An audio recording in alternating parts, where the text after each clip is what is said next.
I once talked to an entrepreneur, and he said that his greatest realization in life was when he was a child.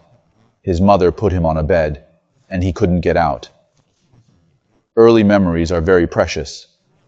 He had to go to the toilet urgently, and his mother locked him in the bed fence, and he couldn't get out. He felt that the world was going to collapse because he was going to wet the bed. He thought that wetting the bed was a very, very scary thing. Now he is 50 years old and still thinks about this scene often. But he thinks, if I were that child, I would just pee. So what, right? What's the big deal about wetting the bed? So it gave him a great insight into life. Do you know what kind of life experience this person has? He said that now I feel that the troubles at that time are not called troubles. It's ridiculous. It's really haha to worry about that thing. Is it possible to live for another 3 to 5 years? I feel that my current troubles are not called troubles. When you can see this emptiness, you will find that this is liberation. The fundamental method of everything is solved from here. So how do we deal with desires? There are only 2 ways for us ordinary people to deal with desires. One is to suppress, I don't want it, I don't need it, right? The other is to satisfy, that is, I try my best to pursue it, try my best to get it. There is a very interesting experiment here.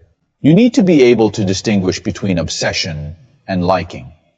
Economists conducted an experiment in which they asked people who really wanted to smoke, or asked people who really wanted to play games to let you satisfy them to play games. At this time, you found that the area in his brain was the bright spot, not the happy spot. It's the point of satisfaction. Obsession and love are 2 completely different things. Some people may say that they don't like smoking, but they have to smoke. Why?